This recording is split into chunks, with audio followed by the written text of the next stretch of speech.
Right now, people from California, New York, New Jersey, Chicago, and even Florida are all moving to Dallas-Fort Worth.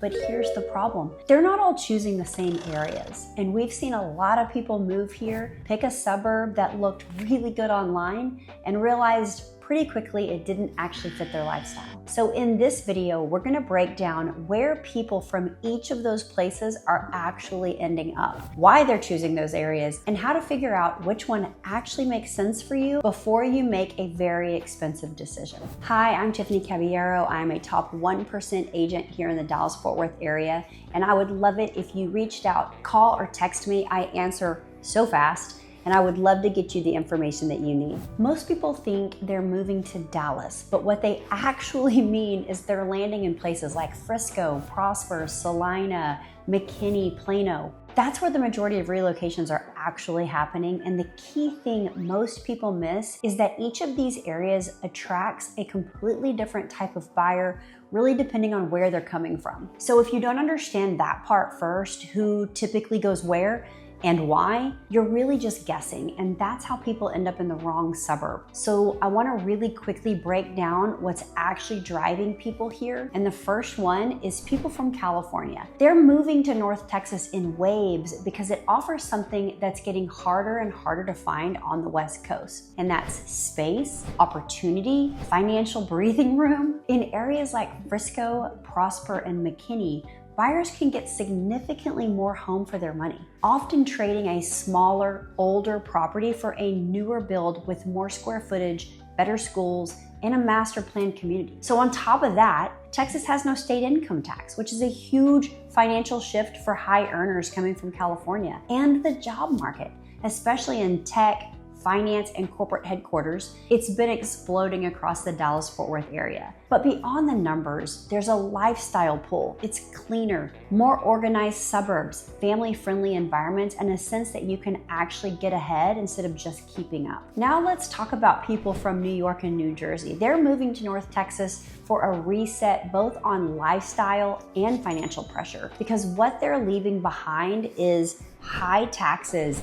dense living, and a constant pace that never really lets up. And when coming to North Dallas, they're finding newer homes, more space, and communities that feel clean and give them breathing room. All of these communities are intentionally designed without sacrificing access to a strong job market. So a lot of these buyers are used to paying a premium for less, so when they see what their budget gets them in North Texas, it feels like an immediate lifestyle upgrade. I've had people that are shocked at the amount of square footage they can get. Add in no state income tax, like I said earlier, lower overall cost of living, and a more balanced day-to-day pace, and it's not just a move. It's actually a shift towards breathing room, both financially and mentally. Then we have people from Chicago and across Illinois. They're all making the move to North Texas as well because they're looking for kind of a better balance between cost, space, and lifestyle without giving up that same opportunity. In areas like far North Dallas, buyers are often upgrading into newer homes with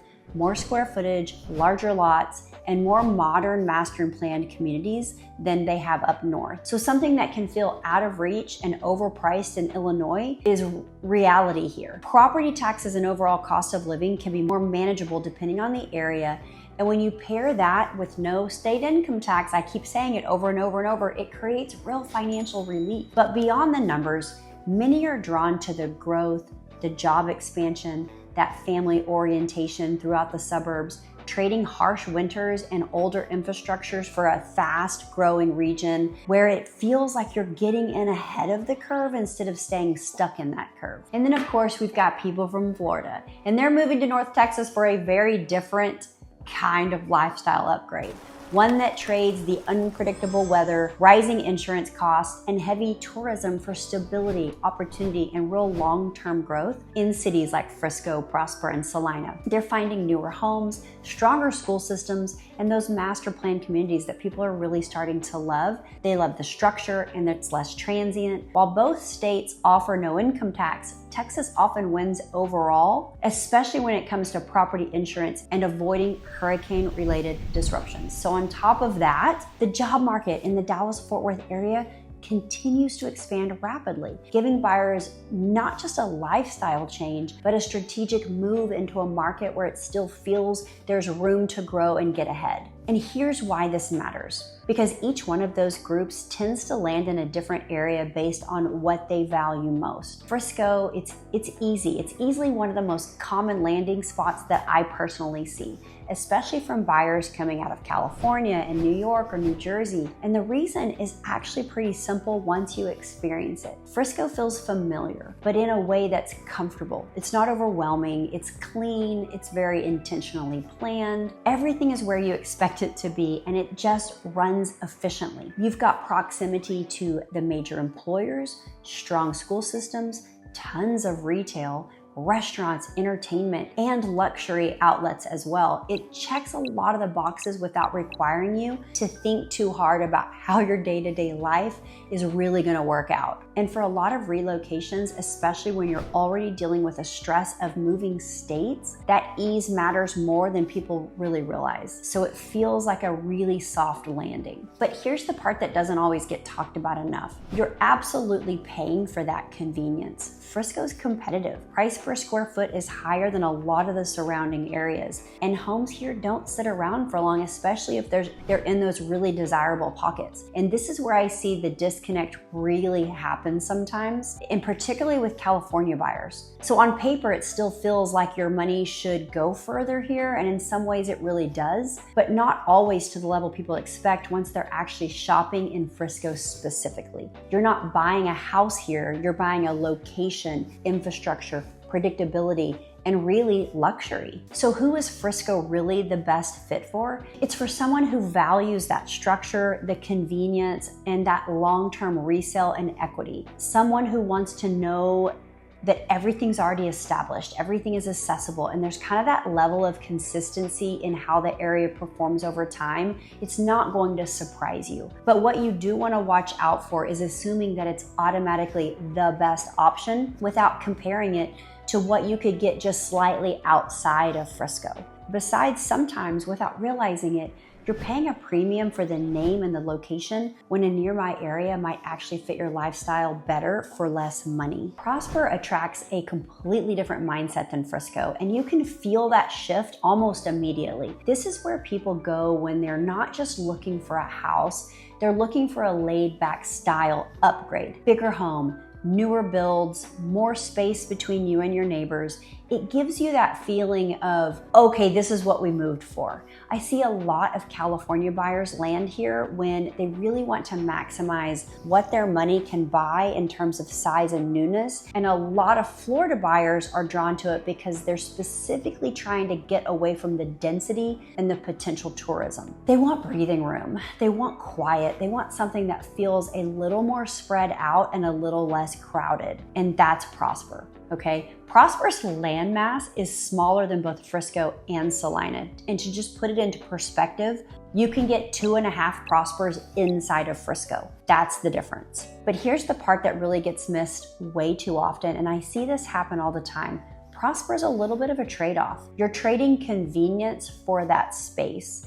And that sounds fine when you're standing in a beautiful model home with high ceilings and a big backyard, but your life doesn't just happen inside of your house. It happens in your daily routine, your drive to work, your grocery runs, your kids' activities, going out for dinner. Everything stretches out a little bit more in Prosper. Sometimes I have a hard time finding a gas station because I have to go a couple of miles to get there. In Frisco, they're on every corner. The infrastructure is still catching up in certain areas, so things aren't always as close or as quick as people expect when they first move in. And Prosper very much wants to stay in that small town feel. And that is very guarded by the locals. And then there's the cost side that people don't always fully calculate. On the surface, the homes might feel a little better deal compared to something smaller in Frisco, but when you factor in taxes, Frisco's property taxes are the lowest in the entire Dallas-Fort Worth area. Then you add on utilities in a larger home and just overall lifestyle costs. The monthly number can creep up into something higher than expected.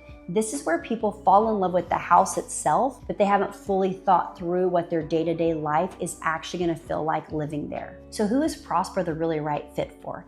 It's for someone who truly values space, new construction, and that elevated, quieter feel, and they're okay with the trade-offs that come with it. But what you want to be really honest about is your tolerance for driving for your needed convenience, and how important is it for things to be close and established. Because if you don't think through those pieces up front, that's where people start feeling the friction after they've already moved in. Celina is actually where I see a lot of Chicago buyers and more value-driven buyers. They naturally gravitate there. And it makes sense once you understand how they're thinking.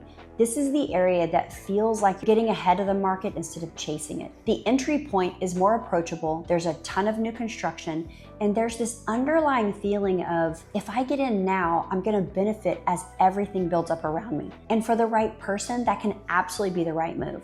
It feels strategic, it feels forward thinking, but here's where I want you to really slow down for a second, because Celina is not Frisco, not yet. It's about 20 years behind Frisco, and that not yet matters more than people think. So when you buy in Celina, you're not buying into something that's already fully built out. You're buying into growth. You're buying into what the area is becoming, not what it currently is. There's about 50,000 people in Celina right now, and fully built out, it's gonna be 400,000. So that's an intense amount of growth over the next 20 years. And that means your day-to-day experience, at least for a period of time, is going to come with trade-offs. You're going to see construction. You're going to deal with less infrastructure.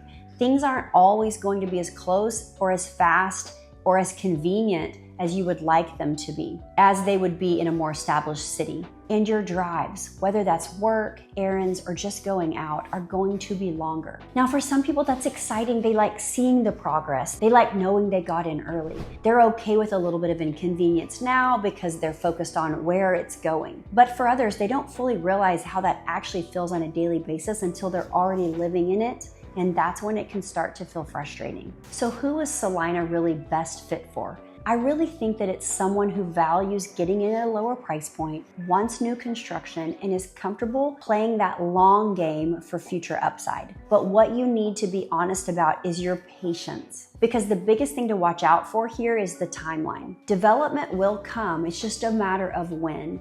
And if you're expecting it to feel fully built out right away, then that's really where that disconnect's going to happen. Now, switching over to McKinney's really that middle ground. It attracts a mix of buyers because of how middle ground it is. You'll see a lot of people coming in from places like New Jersey and Chicago, along with families who just want balance. It's more established than Celina, so you're not out dealing with as much construction or waiting on everything to be built out. But it's also less expensive than Frisco, which makes it really appealing from a value standpoint.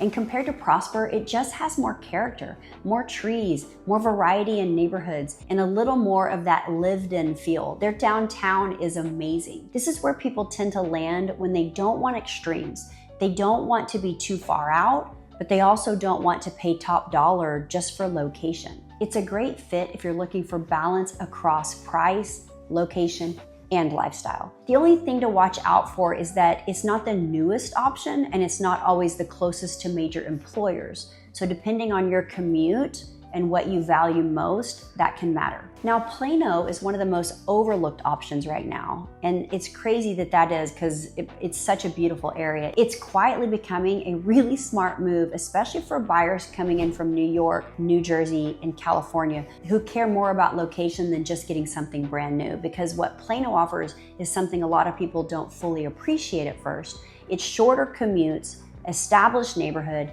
and a strong long-term value. It's not brand new, and that's exactly why it's a smart play. A lot of buyers skip over Plano because they're chasing new construction further north, but what they don't realize is they're often trading away that location, that convenience, and time in their day. Plano puts you closer to major employers, shopping, the airport, and everything that's already built out, which creates a level of stability you don't just get in all the newer areas. It's a great fit if you care about your commute, you want more of an established feel, and are thinking long-term when it comes to value. The main thing to watch out for is that you're not getting the brand new everything experience, and some homes may need updating depending on the neighborhood. But for a lot of buyers, that trade-off is exactly what makes it worth it. Here's the simplest way to think about all of this, because once you break it down this way, the decision gets a lot more clear. If you're coming from California, you're really deciding between convenience and space. Do you want to stay closer in with access to everything, or are you ready to spread out and upgrade your lifestyle with more home and land? If you're coming from New York or New Jersey, your decision usually comes down to lifestyle versus proximity. How much do you want to slow things down and enjoy more space versus staying closer to job centers and daily convenience? If you're coming from Chicago, it's typically about value versus development. Are you trying to get in at a lower price point with long-term upside, or do you want something more established right now? And if you're coming from Florida, the choice tends to be stability versus familiarity. Do you want something more predictable with long-term growth, or are you trying to stay closer to what you already know and are used to? And once you understand that about yourself and what actually matters most to you, the right suburb becomes really, really obvious. If you're trying to figure out where you actually fit in Dallas-Fort Worth, that's exactly what we help people do every single day. Most of our clients are coming from out of state and trying to make that exact decision. So my team and I understand how overwhelming it can be when everything starts to blur together. It's the number one thing I hear is, oh my gosh, there's so much to look at. There's so many areas to choose from. So if you're stuck between a couple of areas or just not even sure of where to start, you can call or text me anytime. We'll help you narrow it down based on your specific situation so that you don't end up in the wrong place after you move. And if you want to go deeper in any of these areas, we've got full breakdowns here on the channel so you can really see what each feels like before you make that decision. So thank you so much for watching our video, and we hope you have a great rest of your day.